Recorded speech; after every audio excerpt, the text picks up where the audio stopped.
Good evening friends, আশা করি আপনারা ভালো আছেন। আমি আর হাপ্পুও ভালো আছি। আবার একটা ছোট ভিডিও নিয়ে চলে এলাম। আজকেরটা জানি না হয়তো ছোট হবে কিনা, বড় হবে, মেজো হবে, তা নিয়ে এলাম। কালকে তো সানডে ছিল, সানডেটা পুরোপুরি হাপ্পুর সঙ্গে কাটিয়েছি আমি। ইয়ে একটু ওই যে মাংস স্টু করেছিলাম, বুঝতে পারছেন, ওইটা করেছিলাম। ওটা আর আপনাদের দেখালাম না, মাংস স্টু আর কি দেখাবো, ওই যে পেঁপে আলু গাজর দিয়ে একটু মাংস স্টু করেছিলাম, ওইটাই হাপ্পু একটু ভাত দিয়ে খেয়েছে। যা গরম পড়েছে, আর আমার তো মানে মাথা খারাপ হয়ে যাচ্ছে গরমে। হাপ্পুরও সেই সেম থিং, হাপ্পুরও খুব র্যাশ হয়ে গেছে গায়ে, ওটার জন্য আলাদা ক্রিম আনতে হয়েছে, এই হয়েছে। আজকের যেটা ভিডিওটা করছি সেটা আমার করার ইচ্ছে মানে ছিল না। অনেকে আমাকে বারণ করেছে, ফার্স্ট অফ অল আমার মা, আর আরেকজন বারণ করে, আমার আরেক বন্ধুও বারণ করেছে। এই বন্ধুর নামটা ইয়েতে বলছি না, মানে এখানে বলছি না, সে বুঝে যাবে কার কথা বলছি। অনু, ঠিক থাকিস। মানে আমি কারুর কথা নাম পুরোপুরি নাম নিচ্ছি না, পুরোপুরি নাম নিচ্ছি না। এবার কেন নিচ্ছি না আমি আপনাদের বলছি, যে আমার ফরে যারা রয়েছে, মানে আমাকে যারা হেল্প করার চেষ্টা করছে, আমার বন্ধুরা বা আমার যে রিলেটিভসরা বা আমার মা, তার এদের থেকেও যারা আমার এগেনস্টে রয়েছে, আপনারা বুঝতেই পারছেন আমি কাদের কথা বলছি, মানে আমার ইনলজরা যারা আমার এগেনস্টে রয়েছে, তারা আমাকে রোজ রাত্রিরে 11টা থেকে 11:30, 12:15, 12টার সময় ফোন করে বিভিন্ন নাম্বার থেকে, ঠিক আছে, এবং বিভিন্ন ছেলেদের দিয়ে ফোন করায় এবং বলে আমরা জলপাইগুড়ি থেকে ফোন করছি। আজকে আমি এইটা ব্লগটা করতে অনেকেই বারণ, আমি বললাম বারণ করেছিল যারা, তাদের আমি একদম সরি বলছি, কিছু করার নেই। এবার ব্লগটা করা উচিত, একটু জানা উচিত লোকের, যে তারা আমাকে ভয় দেখাচ্ছে। ভালো তো দেখছি, জলপাইগুড়ি থেকে দেখছি, জলপাইগুড়ি চিনিস না, কিরে কিরে মাগি, ভালো তো ঘুরছিস, আমি এই ওয়ার্ডটাই ইউজ করেছে। এই জন্য আমি জানি না এটা আবার ইয়েতে কাটবে কিনা, ইউটিউবার্সরা কাটবে কিনা আমি জানি না, দে ইউজ দিস ওয়ার্ডস। এছাড়াও আরো অনেক গালিগালাজ দিয়েছে, আমি একটা গালি দিলাম, একটা বললাম যে এই ওয়ার্ডটাই ইউজ করেছে। এবং আমি নাকি ভালো করে ঘুরছি, ভালো করে জামা কাপড় পরে, তাহলে কি আমি ছেঁড়া জামা কাপড় পরে রাস্তায় ঘুরে বেড়াবো? ভালোই তো খাচ্ছিস, খাওয়া দাওয়া তো ভালোই চলছে তোর, মাছ মাংস সবই তো চালাচ্ছিস, আরে তাহলে কি আমি মানে ইয়ে দুটো ডাঁটা খেয়ে থাকবো, মানে তারা খুশি হয় নাকি? তারা তো একটা টাকাও দিচ্ছে না, তারা তো তাদের বাড়ি থেকে 1-1.5 মাস হয়ে গেছে, 1.5 মাস হতে যাচ্ছে আমার হাজবেন্ডের ডেথের পর, তাহলে একবারও তো ফোন করে জিজ্ঞেস করেননি যে নাতিটা কেমন আছে। আমি না হয় খারাপ মহিলা, নাতিটাও খারাপ? বাহ,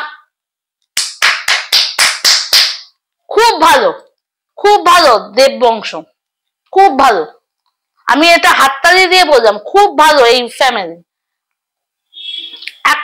অ্যাকচুয়ালি এটা কি ইয়ে, যে একটা ফ্যামিলির লোক, একটা মহিলা 46 ইয়ার্স এজে, একটা তার হাজবেন্ড মারা গেছে, কিচ্ছু রেখে যায়নি, একা ফাইট করে, বাচ্চাটা অটিস্টিক, তাকে নিয়ে ইয়ে করছে, ফাইট করে যাচ্ছে, তার এগেনস্টে লাগছে।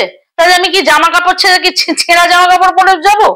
কি পরবো? সাদা শাড়ি, সাদা শাড়ি পরে যাব? কি চাইছে এরা? আমি বলতে চাইছি কি চাইছে এরা? আমার কথাটা হচ্ছে ডাইরেক্ট কথা বলো না, যদি এত লোক দিয়ে কথা না বলো না কি আছে, টাকা পয়সা তো কিছু দাও না তোমরা, ছেলেটার নাতিটার কথাও তো একবার ইয়ে করে ফোন করোনি, ছেলেটাকে তো মারলে, ছেলেটাকে তোমরাই মেরেছো, সৌনাকে মৃত্যুর জন্য দায়ী হচ্ছে তোমরা, তোমরা দেব বাড়ির লোকই দায়ী, ভারতী দেব হচ্ছে দায়ী, আমি বলে দিচ্ছি, নাম ধরে বলে দিচ্ছি, ভারতী দেব হচ্ছে দায়ী। আজকে সৌনক দেবের মৃত্যুর জন্য ভারতী দেব দায়ী, এটা আমি প্রমাণ করে দেবো। কেন ভারতী দেব দায়ী? তাকে একদম মানে মাথা চেটে খেয়ে নিয়েছে, বদমাইশ মহিলা একটা। একদম যদি ফোন করে, যদি এতই যদি বিয়ে থাকে রুলিং পার্টির, তাদের ফোন করে কেন, তাদের সামনে এসে দাঁড়া, সামনে এসে বল। অনেক হয়েছে, রোজ রাত্রিরে আমাকে হিট করে যাচ্ছে, জানে যেহেতু আমার ব্রেন স্ট্রোক হয়েছে, এই হয়েছে, আমি একটুতেই ইরিটেটেড হয়ে গেলে আমার শরীর খারাপ হয়ে যাবে, আমি আবার ব্রেন স্ট্রোক হতে পারে, এই জন্য আমাকে রাত্রিবেলা এরা হিট করে যা তা বলে, প্রতিদিন রাত্রিরে যা তা বলে। ভালো খাচ্ছিস, ভালোই তো না ইয়ে ঘুরে বেড়াচ্ছিস জামা কাপড় পরে, ভালোই তো খাচ্ছিস, ভালোই তো চলছে তোর। আরে তো ভালোই চলছে, তোদের কি আছে রে? তোদের কি আছে? তোরা দিচ্ছিস কিছু টাকা? আমি এটা ইউটিউবারদের বলছি না, আমি টকিং দিস টু, আমাকে এইরকম খারাপ ল্যাঙ্গুয়েজে বলতে হচ্ছে, এরা এত খারাপ ল্যাঙ্গুয়েজে বলছে এবং এত গালিগালাজ দিচ্ছে, আমি যদি আজকে এটা এখানে বলি, এটা আমার ইয়েতে হবেই না, আমি জানি কপিরাইট কেটে যাবে। ওটা এত গালিগালাজ আমি জন্মে শুনিনি যে গালিগালাজ গুলো এরা করে। এদের এদের এদের বাড়ি তো আর গাছ আছেই গালিগালাজ। আরে আরে তোমাদের বাড়ির লোকের আমি না অনেক কিছু জানি, কে কোন নাচনেবাজির সঙ্গে ঘোরে, কে কোন সিঙ্গিং বার ডান্সিং বারে ঘোরে, সব আমার জানা আছে। বেশি আমার মুখ খুঁজিও না, আমি এইটা আজকে জাস্ট দিচ্ছি হচ্ছে জলপাইগুড়ির ওই ফ্যামিলিটার জন্য, যে আমার মুখ খুঁজিও না, আমার যদি মুখ বেশি খুঁজে যায় না তোমরা প্রবলেমে পড়ে যাবে। আর আমার মুখ বন্ধ করতে গেলে আমাকে মারতে হবে। কি করবে? আরজিকর কেস, তার মানে আরজিকরে কেস হয়েছিল, তার মানে আরজিকরে রেপ হয়েছিল, এই জন্য এই কথাটা বলো আরজিকর কেস, তাই তো? তার মানে আরজিকরে রেপ হয়েছিল, তাই জন্য এই কথাটা বলো আরজিকর কেস করে দেবো। নাহলে কি করবে? মুখে অ্যাসিড ঢালবে। এই তো তোমাদের তো এইগুলোই আছে। মেয়েদের কি করবে? রেপ করবে, অ্যাসিড ঢালবে, মার্ডার করবে, এইগুলোই করবে, আর মেয়েদের নামে বদনাম করবে। এটাই তো ইয়ে, তাই না? 2025 সালেও আমাদের এইগুলোই ধরে নিতে হবে যে এইগুলোই করবে। ওকে ফাইন, করো, আই এম দে।